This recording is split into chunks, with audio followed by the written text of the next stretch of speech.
তো আমি ২০২০ সাল থেকে কারোর সাথে শারীরিক সম্পর্ক করি না। হুম?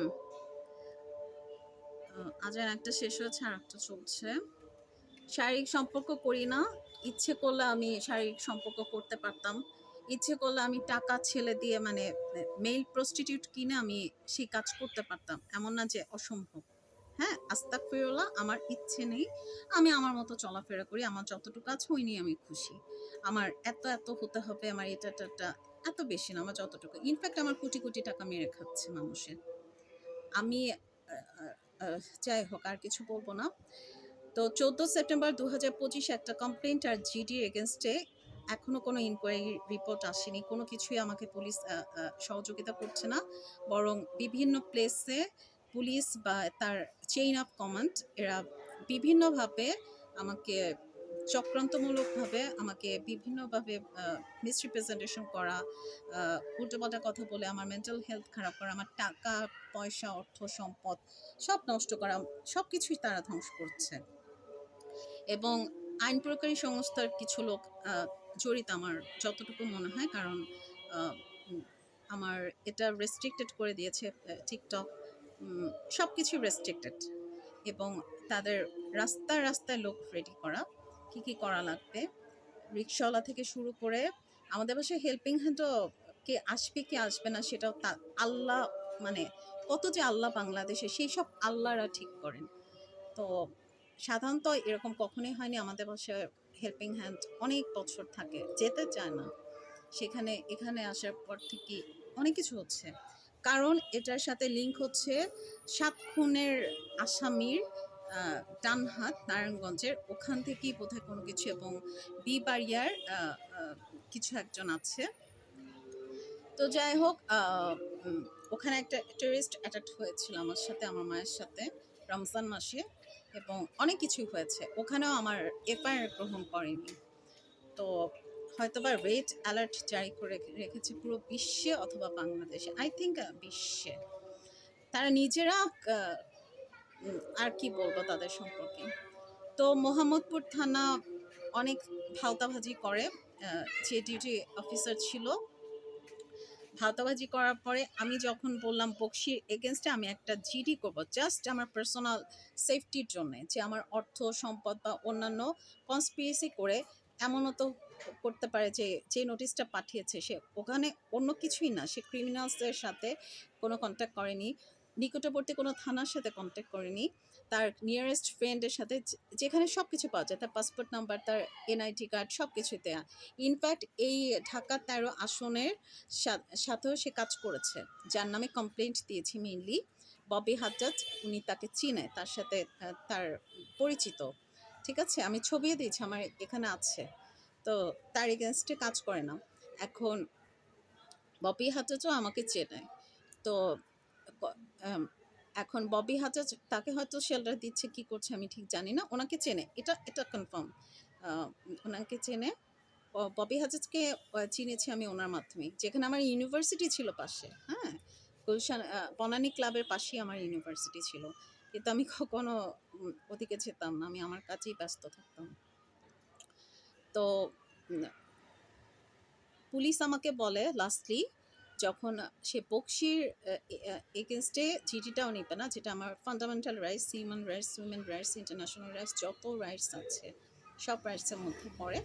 তো সে বকশি তারপরে বলে, কি বাল ফালাবেন ফালান, না আমার কি বাল ফালাবেন ফালান। তো আমি যেহেতু এত বছর ধরে কারোর সাথে কোনো পুরুষকে আমি স্পর্শ করি না, হ্যাঁ, পুরুষের সংস্পর্শে যাই না, ইনফ্যাক্ট আমি কোনো পুরুষের বাইকে এ পর্যন্ত উঠিনি। আমি সবার প্রতি যথাযথ সম্মান রেখে বলছি। আমার মানে আমার ভয় করে, আমার মনে হয় কি আমি পড়ে যাব। তো এটা কিন্তু ভালো, এই ট্রান্সপোর্ট সিস্টেমটা ভালো, খুব তাড়াতাড়ি ফাস্ট যাওয়া যায়। মাঝে মধ্যে চিন্তা করি যাবো, উঠে যাই। সেই দিন আমার বাসে উঠতে ইচ্ছা করেছিল।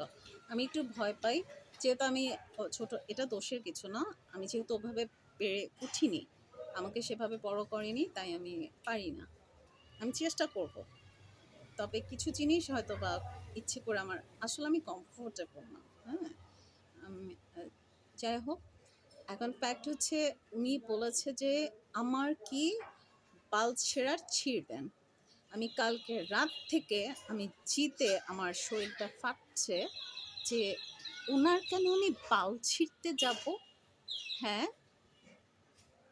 ওনার বাল আমি ছিঁড়তে যাব কেন? ওনার দায়িত্ব ছিল এই কমপ্লেন্ট আর এই জিডির এগেনস্টে কাজ করা। আমার মোবাইলটা হ্যাকিং করে রেখেছে, জিমেল হ্যাকিং করে রেখেছে, রাখছে, এবং আমার প্রত্যেকটা মানে ইকোনমিক্যাল ফিল্ড, অর্থ সম্পদ সব নষ্ট করছে, ইচ্ছে করে টাকা নামাচ্ছে, মিষ্টি মিষ্টি কথা বলে কী কী কনস্পিরেসি করছে আমি জানি না। এমনও হতে পারে সিক্রেটলি আমার নামে কোনো বিমা করে রেখেছে যে আফারে তাড়াতাড়ি আমরা অসুস্থ বানাচ্ছি, বানিয়ে তারপরে মেরে ফেলবো। কারণ আমরা আফারা আছি এবং আমি কনফার্ম বলা চলে, এবং আমার মোটামুটি ধারণা কোনো একটা মাফিয়ার চক্রের কন্যার মস্তিষ্ক আমার পেছনে আছে।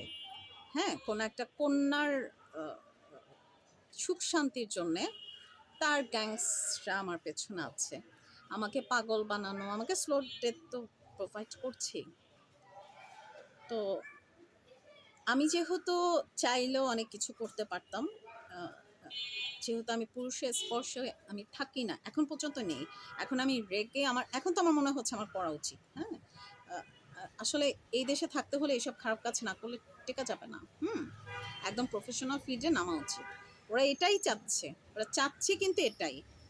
তো আমি বিশ্বের সব ভালো মুসলমান যারা পলিটিক্স করে না বা জাস্ট মুসলমান, জাজমেন্টাল না, আল্লাহ হতে চায় না, আর বিশ্বে যত ভালো মানুষ আছে তার কাছে আমি বিচার দিলাম, তাদের সবার কাছে, যেহেতু আমি এখন পর্যন্ত চাইলে আমি এগুলো করতে পারতাম, করছি না। উনি ওনাকে, আমি কি বাল ছিঁড়তে পারবো? আমি যেহেতু বাল ছিঁড়ার প্রশ্নই আসে না, ওদেরকে ওদের চেইন অফ কমান্ড সহ, শিকড় সহ একেবারে উপড়ে ফেলা দেন কাইন্ডলি, এক্ষুনি, এই মুহূর্তে। কোনো কথা নাই এখানে, কোনো ক্ষমা নাই, দয়া নেই।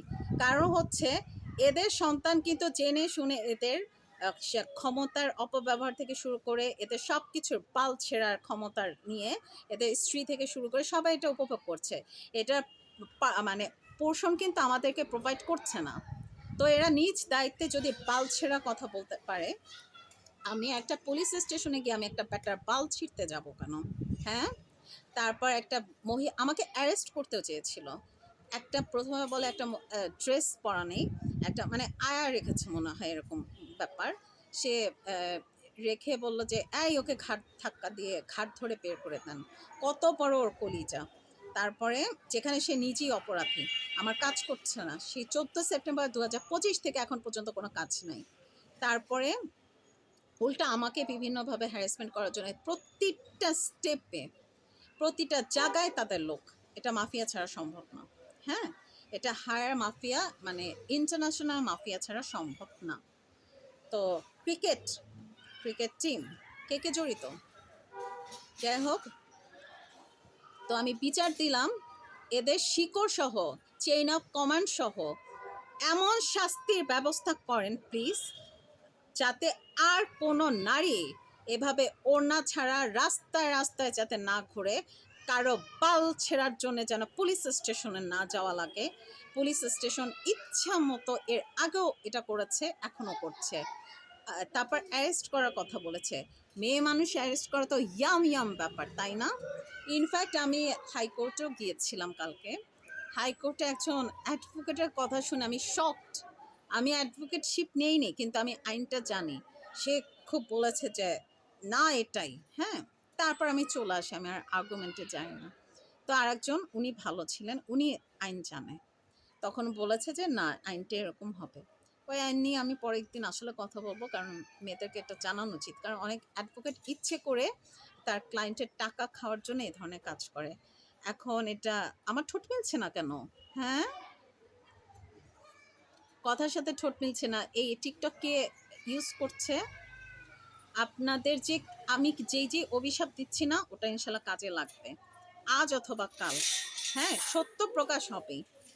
আপনাদের ক্ষমতার দম্ভ ইনশাল্লাহ ধ্বংস করবে। প্লিজ কাইন্ডলি ওদের ক্ষমতার দম্ভ ধ্বংস করুন, আমাকে একটু সাপোর্ট করুন কাইন্ডলি। ওদের সামনে আমাকে উন্নতির শীর্ষে নিয়ে যান।